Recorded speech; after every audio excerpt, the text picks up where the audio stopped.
So, how do we explain the differences between elements and compounds and mixtures from an atomic or molecular perspective? Remember, this is chemistry, so we try to look at everything from the point of view of what must be going on with the atoms and the molecules.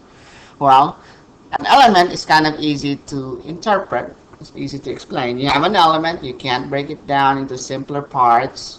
You can divide it into parts that are different because everything in that element is the same. It's only made up of one kind of atom. It's kind of easy. Compounds made up of two elements, right? Mixtures are obviously it will have to be made up of at least two elements also. So how are we going to differentiate them? Well, the compounds we say are made out of at least two kinds of atoms. At least, I have to say that, at least two kinds of atoms. But they have to be organized in a well-defined manner. For example, in other words, we say there's a formula for a compound. So the formula for water, for example, is a compound, is H2O. What does that H2O mean? That means in any pure sample of water, we always find twice as many hydrogens as oxygen. You take any sample of water, if you could count the hydrogen and the oxygen, they always have this, the count-to-count ratio would be well-defined. It's always two hydrogens for every oxygen.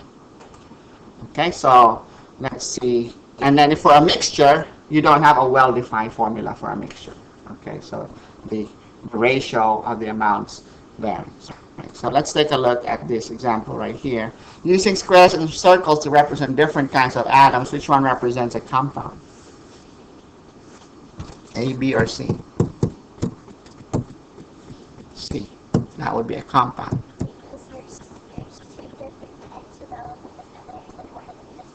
Yes. And if I stick my hand in there and pick any sample, let's say I pick that sample, that's always one blue to one red, right? 1-to-1 ratio.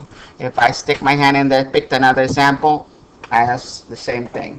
I pick all four, that's one red to one, 1-to-1. This is so the formula for this is red, blue, one red, one blue. Okay, this one, what would this be?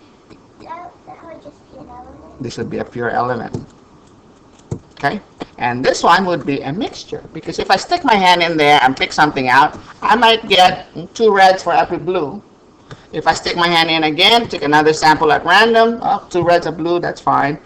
Let's see, if I can stick my hand here again, let's say I were to do it that way, I just picked two reds.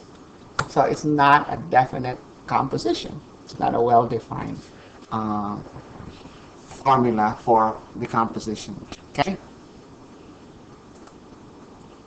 So let's look at this question right here. Consider the pictorial representation of the molecular composition of a mixture. Assuming your filled circles represent carbon atoms. So this filled circle represents a carbon atom. And the unfilled circles, the unfilled squares, represent oxygen atom. We can say that the figure here represents a mixture of what? Let me pause this for a second. Alright, so what's the answer? Three compounds? Let's see. If you just had a sample of this, that would be what molecule? Carbon and two oxygen, CO2, right? So if the sample only had that, that would be a pure compound of CO2. So this is obviously a mixture.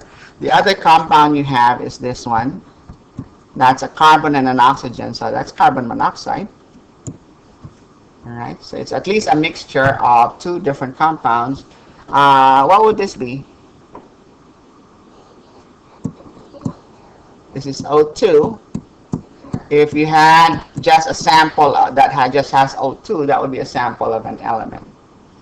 So this would be a sample of an element, a mixture of an element and two compounds.